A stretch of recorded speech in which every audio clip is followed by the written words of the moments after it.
Chapter 7, Pieser e Papon. Vua la sua stagione. Italian proverb. Mr. Casaubon, as might be expected, spent a great deal of his time at the Grange in these weeks, and the hindrance which courtship occasioned to the progress of his great work, the key to all mythologies, naturally made him look forward the more eagerly to the happy termination of courtship. But he had deliberately incurred the hindrance, having made up his mind that it was now time for him to adorn his life with the graces of female companionship, to irradiate the gloom which fatigue was apt to hang over the intervals of studious labor with the play of female fancy, and to secure in this, his culminating age, the solace of female tendance for his declining years. Hence he determined to abandon himself to the stream of feeling, and perhaps was surprised to find what an exceedingly shallow rill it was. As in droughty regions baptism by immersion could only be performed symbolically, Mr. Casaubon found that sprinkling was the utmost approach to a plunge which his stream would afford him, and he concluded that the poets had much exaggerated the force of masculine passion. Nevertheless, he observed with pleasure that Miss Brooke showed an ardent submissive affection which promised to fulfill his most agreeable previsions of marriage. It had once or twice crossed his mind that possibly there was some deficiency in Dorothea to account for the moderation of his abandonment. But he was unable to discern the deficiency, or to figure to himself a woman who would have pleased him better, so that there was clearly no reason to fall back upon but the exaggerations of human tradition. "Could I not be preparing myself now to be more useful?" said Dorothea to him, one morning, early in the time of courtship. "Could I not learn to read Latin and Greek aloud to you, as Milton's daughters did to their father, without understanding what they read?" "I fear that would be wearisome to you," said Mr. Casaubon, smiling. "And indeed, if I remember rightly, the young women you have mentioned regarded that exercise in unknown tongues as a ground for rebellion against the poet." "Yes. But in the first place they were very naughty girls, else they would have been proud to minister to such a father. And in the second place, they might have studied privately and taught themselves to understand what they read, and then it would have been interesting. I hope you don't expect me to be naughty and stupid. I expect you to be all that an exquisite young lady can be in every possible relation of life. Certainly, it might be a great advantage if you were able to copy the Greek character, and to that end it were well to begin with a little reading." Dorothea seized this as a precious permission. She would not have asked Mr. Casaubon at once to teach her the languages, dreading of all things to be tiresome instead of helpful. But it was not entirely out of devotion to her future husband that she wished to know Latin and Greek. Those provinces of masculine knowledge seemed to her a standing ground from which all truth could be seen more truly. As it was, she constantly doubted her own conclusions, because she felt her own ignorance. How could she be confident that one-roomed cottages were not for the glory of God, when men who knew the classics appeared to conciliate indifference to the cottages with zeal for the glory? Perhaps even Hebrew might be necessary, at least the alphabet and a few roots, in order to arrive at the core of things, and judge soundly on the social duties of the Christian. And she had not reached that point of renunciation at which she would have been satisfied with having a wise husband. She wished, poor child, to be wise herself. Miss Brooke was certainly very naive with all her alleged cleverness. Celia, whose mind had never been thought too powerful, saw the emptiness of other people's pretensions much more readily. To have in general but little feeling seems to be the only security against feeling too much on any particular occasion. However, Mr. Casaubon consented to listen and teach for an hour together, like a schoolmaster of little boys, or rather like a lover, to whom a mistress's elementary ignorance and difficulties have a touching fitness.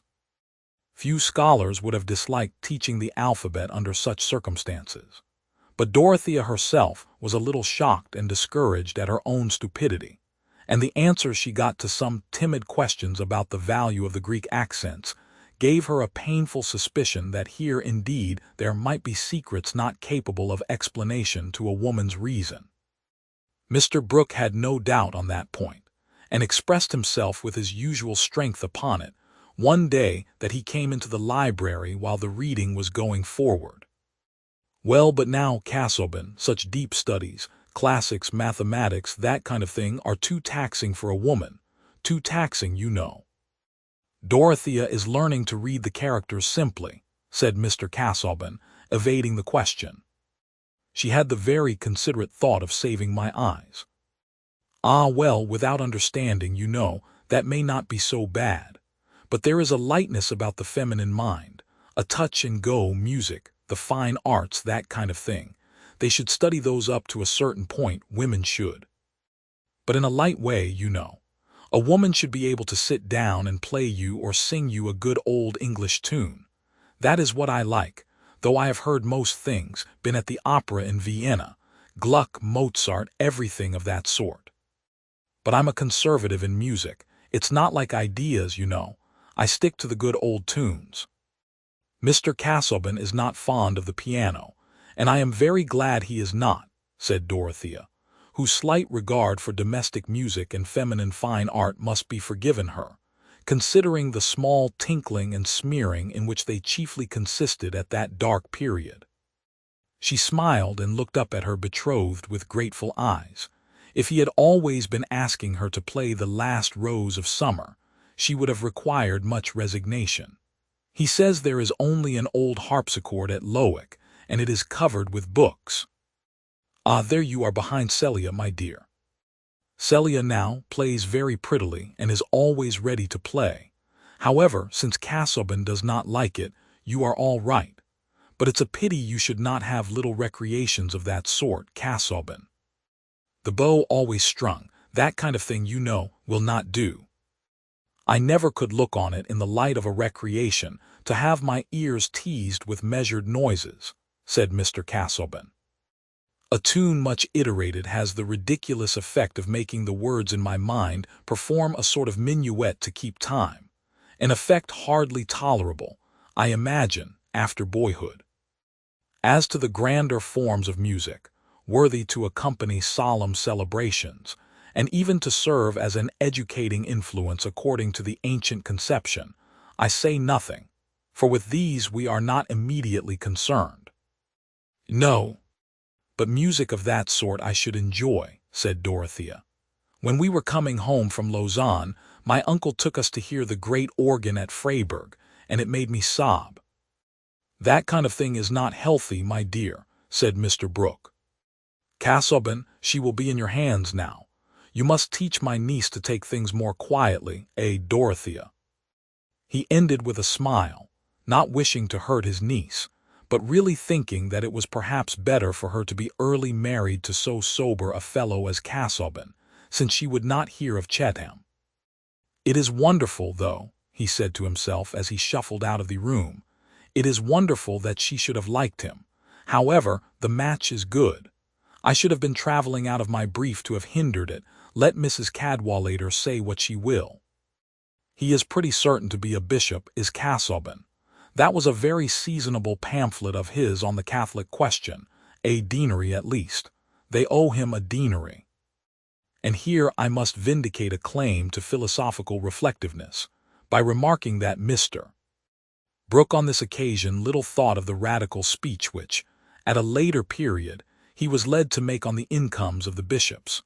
What elegant historian would neglect a striking opportunity for pointing out that his heroes did not foresee the history of the world, or even their own actions? For example, that Henry of Navarre, when a Protestant baby, little thought of being a Catholic monarch. Or that Alfred the Great, when he measured his laborious nights with burning candles, had no idea of future gentlemen measuring their idle days with watches. Here is a mine of truth, which, however vigorously it may be worked, is likely to outlast our coal.